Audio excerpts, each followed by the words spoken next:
اعوذ باللہ من الشیطان الرجیم بسم اللہ الرحمن الرحیم اللہم صلی علی محمد وآل محمد۔ یہ آج کا جو عمل ہے، ایک کتاب بیروت میں بھی چھپی تھی اور اس کے دوسری جلد جو سی تھی وہ لندن میں بھی چھپی تھی، اور یہ بہت پرانی بات ہے۔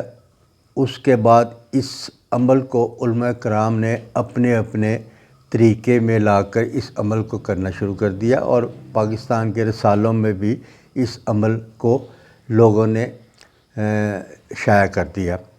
ایکچوئل یہ بیروت کی ایک کتاب تھی جو عربی میں کتاب تھی، اس میں یہ عمل تھا، اور یہ آج کی بات نہیں، بہت پرانی بات ہے۔ اور اس عمل کے عجیب و غریب اثرات ہیں۔ اگر آپ کو کوئی عجیب و غریب مشکلات ہے، اگر آپ کو کوئی اہم کوئی حل نہیں ہو رہا، یا آپ کی ایسی حاجات ہیں جو اللہ میاں سے آپ مانگ مانگ کے تھک چکے ہیں، پوری نہیں ہو رہی، تو اس کے لیے یہ عمل بہت سادہ عملوں میں سے عمل ہے۔ تو اس کے لیے یہ ہے کہ آپ نے جمعے والے دن، اور اس کو آپ نے 4 جمعے کرنے ہیں۔ اول تو یہ ایک ہی جمعے میں آپ کا کام ہو جائے گا، اور اگر آپ ایک جمعے میں نہیں ہوتے تو آپ دوسرے جمعے میں کر لیں، دوسرے جمعے میں ہو جائے گا، لیکن انشاءاللہ 4 جمعوں میں یہ کام آپ کا ہو جائے گا۔ جو مشکل سے مشکل کام ہے، جو آپ کے ذہن میں ہے، جس کے لیے آپ عمل کرنا چاہ رہے ہیں، تو یہ آپ کا کام ہو جائے گا۔ اس کے لیے یہ ہے کہ آپ نے جمعے والے دن جب اپنے جو عصر کی نماز کے بعد عصر کی نماز کے آپ نے یہ عمل کرنا ہے۔ آپ نے کیا کرنا ہے؟ بسم اللہ الرحمن الرحیم پڑھنا ہے۔ آپ پڑھتے رہیں، آہستہ آہستہ پڑھتے رہیں۔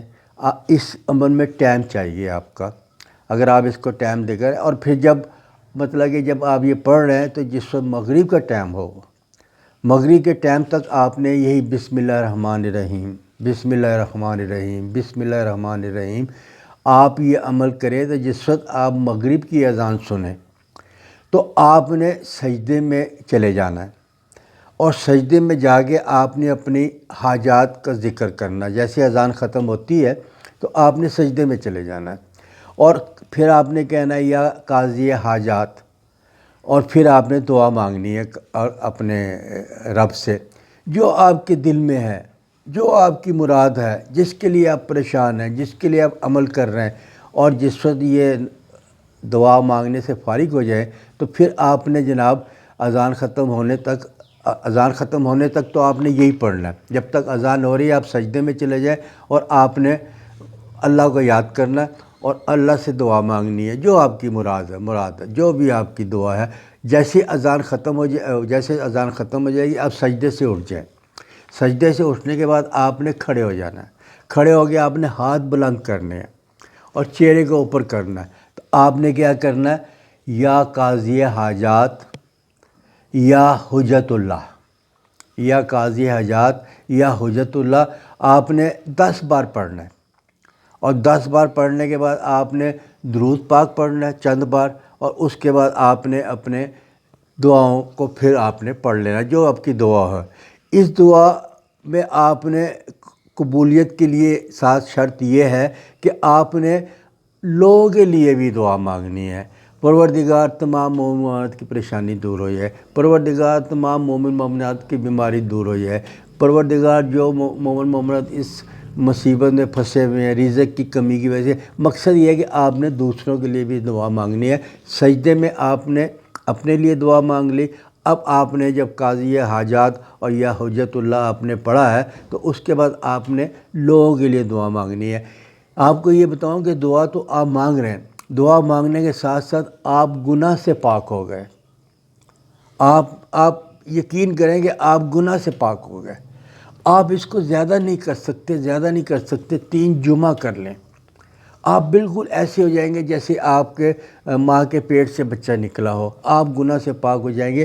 لیکن جو گناہ لوگوں کے ساتھ کیا آپ نے، جو زیادتی لوگوں کے ساتھ کیا، اس کو اللہ میں معاف نہیں کرتا، اللہ میں اپنے گناہوں کو معاف کرتا ہے۔ تو یہ عمل آپ کر کے دیکھیں، انشاءاللہ یہ ایک اچھے عملوں میں سے عمل ہے، اور آپ ناجائز نہیں کریں گے۔